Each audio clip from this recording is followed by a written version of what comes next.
اللہ تبارک و تعالیٰ کے احکام کا. دیکھیے ایک جگہ اپنی مرضی سے نہیں جا رہے ہیں, جب اجازت ملی ہے تب آپ زیارت کے لیے گئے, مغفرت کی طلب مغفرت کی اجازت نہیں ملی.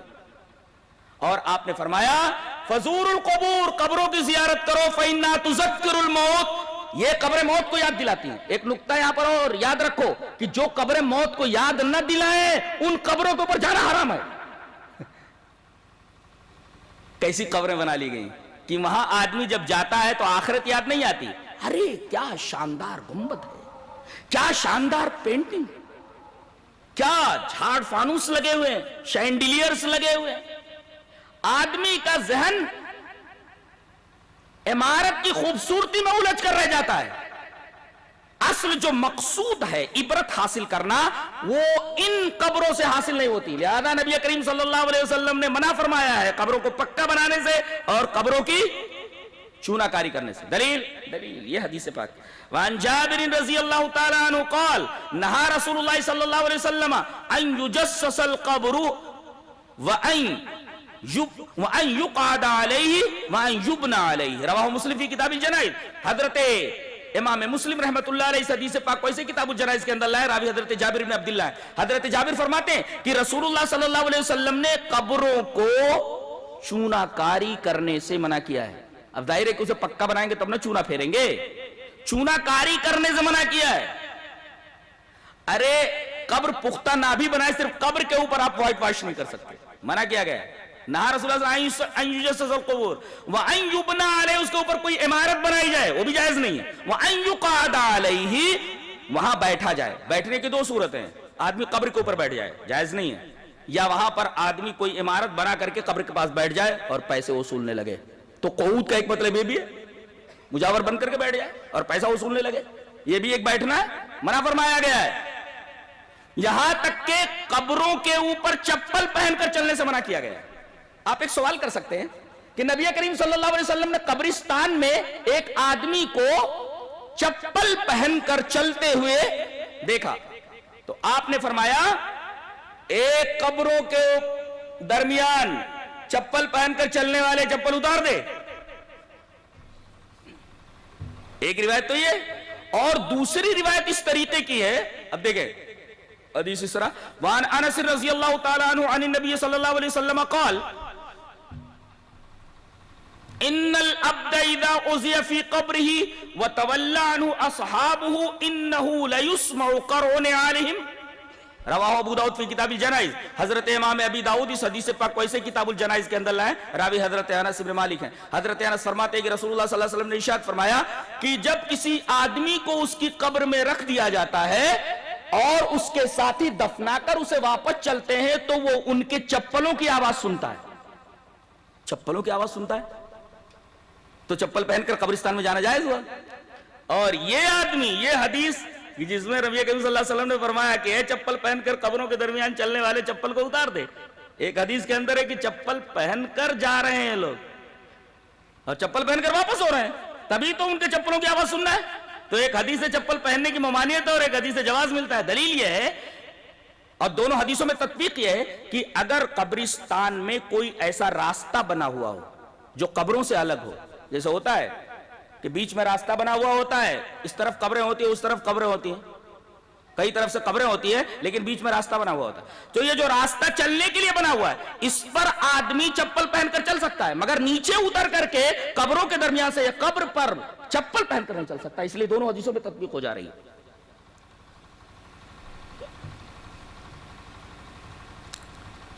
اب قبر میں اس کو رکھ دیا گیا, اب کیا ہوتا ہے؟ اچھا ایک بات بتاؤ, یہ جو منکر نکیر آتے ہیں دونوں فرشتے سوال جواب کرنے کے لیے, ان کا رنگ کیا ہوتا ہے؟ ان کا رنگ کیا ہوتا ہے؟ سنیں رنگ کیسا ہوتا ہے؟ کالے اور نیلے ہوتے ہیں. اللہ اکبر, کالے اور نیلے ہوتے ہیں. کسی بدبخت سے سوال کرنے کے لیے آتے ہیں تو ان کا رنگ یہ ہوتا ہے, کالے اور نیلے. اب آدمی تصور کرے کہ ایک شخص ایسا ہے جو کالا بھی اور نیلا بھی ہے, کیسا ہوگا وہ؟ جیسے سانپ ہوتے, سانپ رنگ دیکھا, اسودان ازرقان, کالے ہوتے ہیں اور نیلے ہوتے ہیں, نیلے, کالے اور نیلے. آئیے ایک حدیث پاک دیکھتے ہیں یہ کیا پوچھتے ہیں وہاں آ کر کے. حدیث اس طرح وعن البراء رضی اللہ تعالی عنہ قال خرجنا مع رسول الله صلى الله عليه وسلم في جنازة رجل من الأنصار فانتهينا إلى القبر ولما يلحد فجلس رسول الله صلى الله عليه وسلم وجلسنا حوله كأنما على رؤوسنا الطير وفي يده عود ينكت به في الأرض فرفع رأسه فقال استعيذوا بالله من عذاب القبر مرتين وثلاثا. زاد في حديث جرير ها هنا وقال وإنه لا يسمع قرون عليهم إذا ولوا مدبرين حين يقال له يا هذا من ربك وما دينك ومن نبيك قال هناد قال وياتيه ملكان فيجلسانه فيقولان له من ربك فيقول ربي الله فيقولان له ما دينك فيقول ديني الإسلام فيقولان ما هذا الرجل الذي بعث فيكم قال فيقول هو رسول الله فيقولان وما يدريك فيقول قرأت كتاب الله فآمنت به وصدقت. رواه ابو داؤد في کتاب السنہ. ایک صفحے کی پوری روایت پوری امانت کے ساتھ پیش کر دی گئی. حضرت براء بن عازب فرماتے ہیں کہ ایک انصاری کا انتقال ہو گیا تھا تو ہم لوگ اس کے جنازے میں پہنچے. ابھی لحد نہیں بنائی گئی تھی, وہ جو بغلی قبر ہوتی ہے بغلی وہ نہیں بنائی گئی تھی. ولما یلحد ہم لوگ قبر کے پاس پہنچ گئے. نبی اکرم صلی اللہ علیہ وسلم فرمایا کیا قبر تیار ہو گئی؟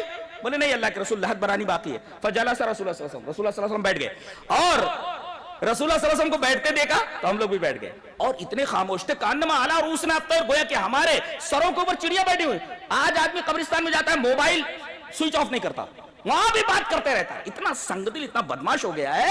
یہاں صحابہ کرام کو دیکھیے کانما علی رؤوسنا الطیر, اتنے سنجیدہ ہیں کہ گویا کہ ان کے سروں کے اوپر چڑیاں بیٹھ گئی.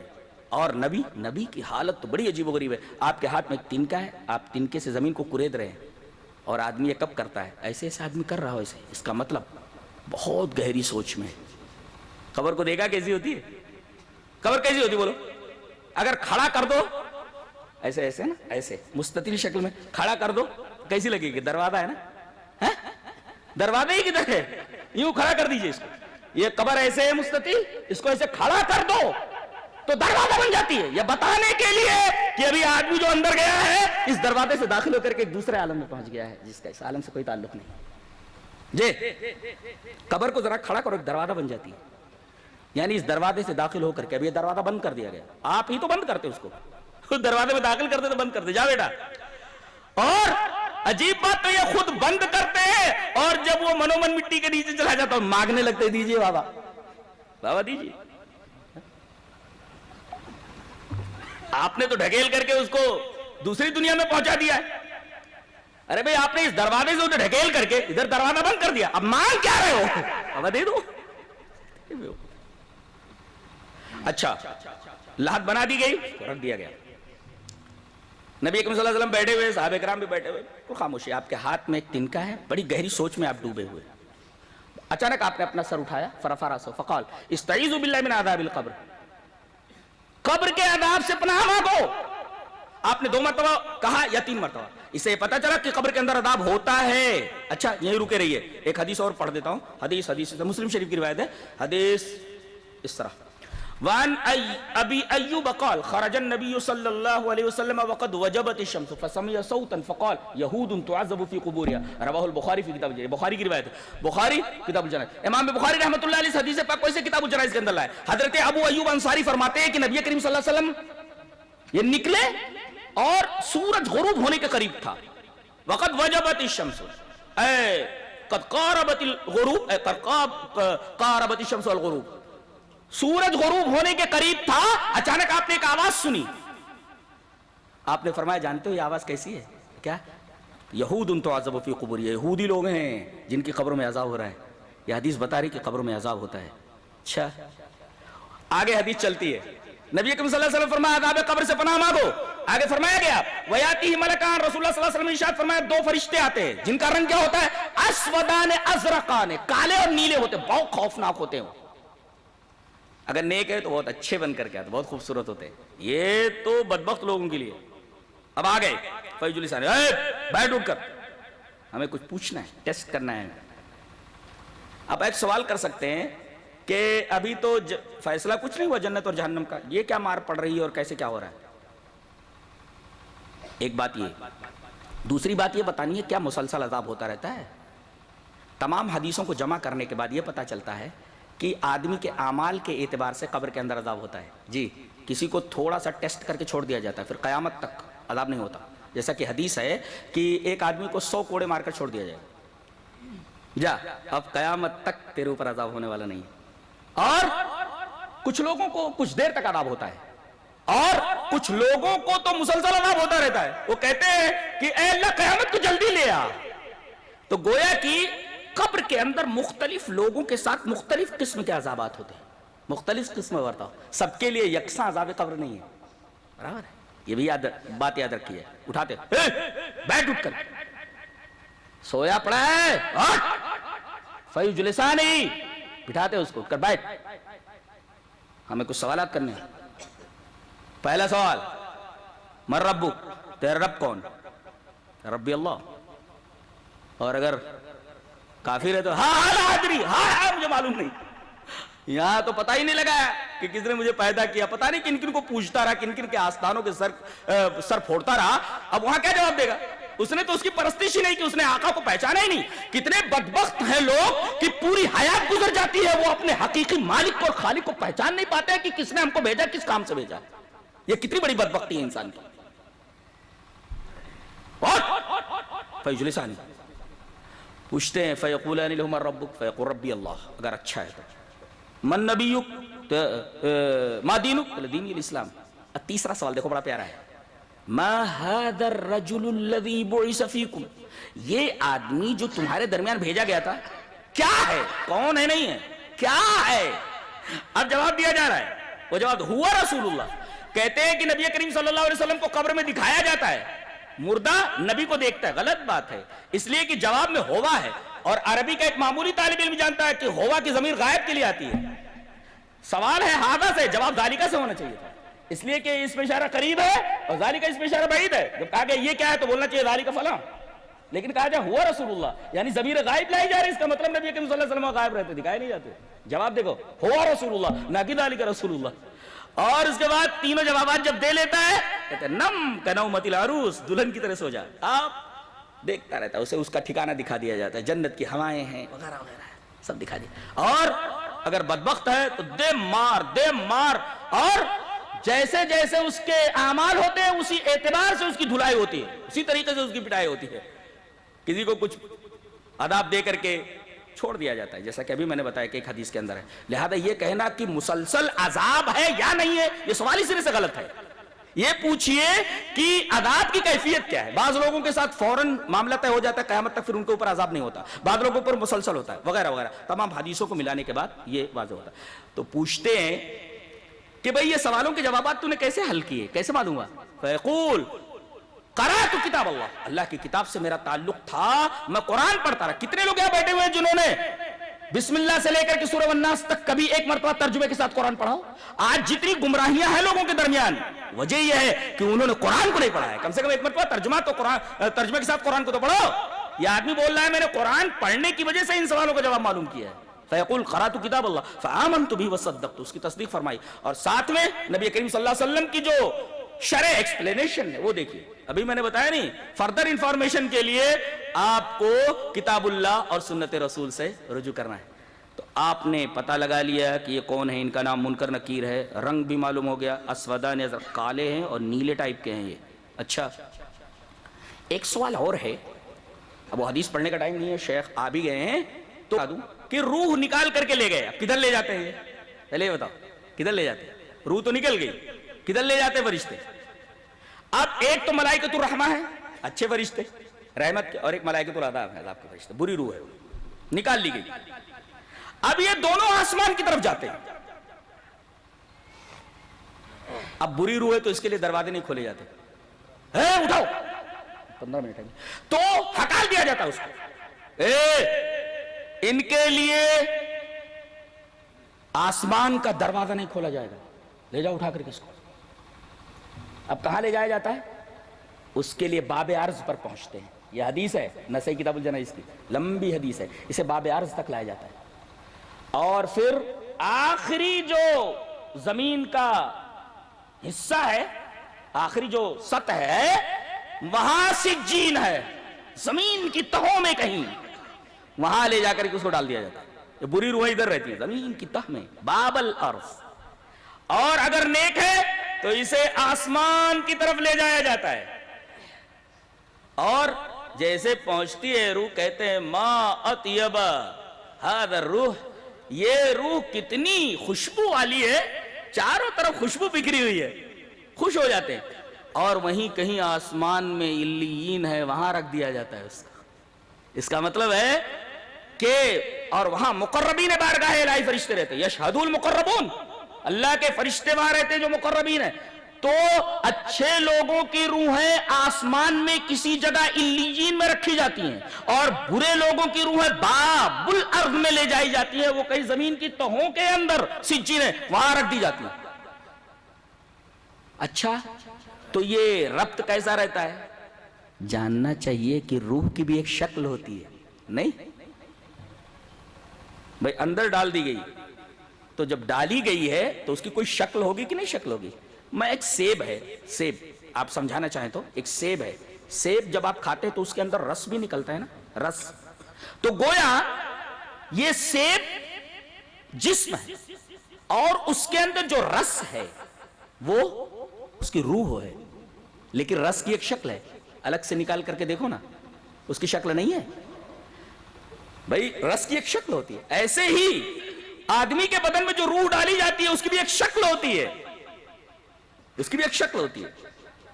اور میرا خیال ہے کہ کچھ ایسی ہوتی ہے ایک حدیث کی روشنی میں، جیسے ہوا ہوا ہوتی ہے، جیسے اس حدیث میں ثم ينفخ فيه الروح، پھر روح کو اس میں پھونک دیا جاتا ہے، یعنی کوئی لطیف چیز ہے. دیکھو ہوا جب پھونکی جاتی ہے کہیں پر تو اس کے لیے نفخ کا لفظ استعمال کیا جاتا ہے، جیسے حضرت اسرافیل کے بارے میں فَإِذَا نُفِخَ فِي الصُّورِ، جب سور میں پھونک دیا جائے گا. تو یہ جو پھونکی گئی ہے یہ کیا چیز ہے؟ ہوا ہے نا، اور یہی لفظ روح کے بارے میں استعمال کی گئی ہے، ہوا جیسی کوئی چیز ہے.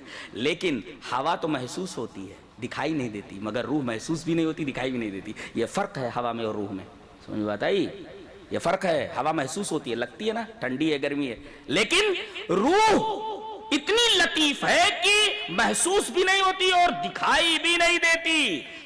ایک بات تو یہ معلوم ہوئی، اور اس کو اسی سجین کے اندر یا علیین کے اندر رکھ دیا جاتا ہے، لیکن اس کے بعد بھی اس کے جسم سے اس کا رابطہ رہتا ہے. کیسا رابطہ رہتا ہے؟ جیسے سورج کا رابطہ رہتا ہے زمین کی تمام چیزوں سے کرنوں کے ذریعے، ایسے ہی یہ حضرت علی کی تفسیر ہے کہ کرنوں کے ذریعے جیسے آفتاب اپنا تعلق زمین کے ذرات سے قائم رکھتا ہے، ایسے ہی روح کا تعلق برزخ میں اپنے جسم سے رہتا ہے. آپ یہ کہہ سکتے ہیں کہ کسی کو شیر کھا لیتا ہے، کسی کو مچھلی کھا لیتی ہے، پھر آپ کو جاننا چاہیے کہ وہ بھی قبر کے اندر ہی پہنچتا ہے، چاہے اسے شیر کھا لے، اس لیے کہ شیر جب مر جائے گا تو وہ بھی مٹی میں جائے گا نا. اور مچھلی سمندر کا ایک اصول ہے، جب تک مچھلی زندہ ہے تب تک اپنے اندر لیے رہتا ہے، مچھلی مر جائے تو اسے باہر اٹھا کر کے پھینک دیتا ہے، کسی بے جان چیز کو قبول نہیں کرتا ہو. جی جس کے اندر سول ہو، روح ہو، جب تک روح بدن کے اندر رہتی ہے مچھلی کے تب تک سمندر اسے چھپائے رکھتا ہے، اور مچھلی کے اندر سے روح نکل جاتی ہے تو باہر اٹھا کے پھینک دیتا ہے. اب یا تو آدمی کے پیٹ میں چلی جاتی ہے یا اسی طریقے سے وہ بھی سڑ گڑ کر کے مٹی میں چلی جاتی ہے. تو چاہے کھا لے اور چاہے شیر کھا لے چاہے مچھلی کھا لے، اسے تو بہرحال زمین میں جانا ہی ہے. رہا مسئلہ کچھ لاشیں ایسی رکھی رہتی ہیں، انہیں یہ قبر نصیب نہیں ہوتی جس کو ہم قبر کہتے ہیں، وہ زمینی گڑھا، جیسے فرعون کی لاشیں کیریوں کے میوزیم کے اندر رکھی ہوئی ہے. یہ استثنائی حالت ہے، اس لیے کہ اللہ تبارک و تعالیٰ اپنے قانون سے کچھ چیزوں کا استثناء کرتا ہے.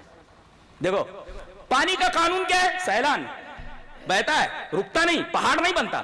لیکن حضرت موسیٰ علیہ السلام اور ان کے لشکر کو، ان کے ساتھیوں کو گزارنے کے لیے اللہ تبارک و تعالیٰ نے بیچ میں سے راستہ دے دیا، اور یہ پانی پہاڑ کی طرح ہو گیا، سخت ہو گیا. کالطود العظیم، پانی کی طبیعت، پانی کی خصوصیت، اس کا مزاج سیلان ہے، اور یہاں اسے ٹھوس بنا دیا گیا جو اس کے مزاج کے خلاف ہے. ایسے ہی آگ جلاتی ہے، مگر جب حضرت ابراہیم علیہ السلام کو آگ میں ڈالا گیا، ہم نے فرمایا قلنا یا نار کونی بردا وسلاما علی ابراہیم. دیکھیں آگ جلاتی ہے مگر یہاں ٹھنڈی ہو گئی، مزاج بدل گیا. اس کا مطلب یہ ہے کہ اللہ تبارک و تعالیٰ نے جن جن چیزوں کو جو قانون دیا ہے، عام قانون وہی ہوتا ہے، لیکن کبھی کبھی کیا کرتا ہے؟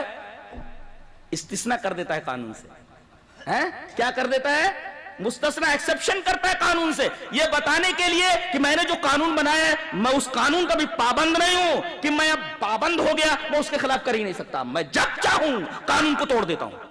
ایسے ہی اللہ تبارک و تعالیٰ نے 2 زندگیاں 2 موت دی ہیں، یہ بیچ والی جو حالت ہے یہ مکمل زندگی نہیں ہے، مکمل موت نہیں ہے، بلکہ موت بھی ہے اور زندگی بھی ہے، دونوں کا مکس ہے جیسے حالت خواب. اسی وجہ سے نیند کو موت کی بہن کہا گیا. لہذا اگر وہ کہیں قالوا ربنا متنا سنیں تو کوئی اعتراض وارد نہیں ہوتا اگر غور کیا جائے تو. اور ویسے بھی اس میں عقلی گھوڑے دوڑانے کی ضرورت نہیں ہے. حدیثیں موجود ہیں کہ عذاب قبر ہوتا ہے تو عذاب قبر ہوتا ہے. اب کیفیت کیسی ہوتی ہے اللہ بہتر جانے. جتنا ہمیں بتا دیا گیا اسی کے اوپر ہمیں گزارا کرنے کی ضرورت ہے اور اتنا ہی ہمیں سمجھنے کی ضرورت ہے. ایک بات اور بتانا چاہتا ہوں کہ کیا روحیں برزخ میں ملتی ہیں؟ جی ہاں، نسائی شریف کتاب الجنائز کی روایت ہے کہ روحوں کو لے کر کے جب جاتے ہیں علیین میں تو روحیں جھپٹ پڑتی ہیں، ارے یہ آدمی آ گیا، پوچھنے لگتے فیقولون ماذا فعل فلان ماذا فعل فلان، ارے فلاں کدھر گیا فلاں کدھر گیا. فرشتے کہتے ہیں ارے بھائی خاموش رہو، ابھی یہ بغم الدنیا، ابھی یہ تو دنیا کے غم کے اندر گرفتاری دا ہے، تم پکا رہے ہو اس کو، تھوڑی دیر ٹیک اٹ ایزی، آرام سے آرام سے، ابھی یہ دنیا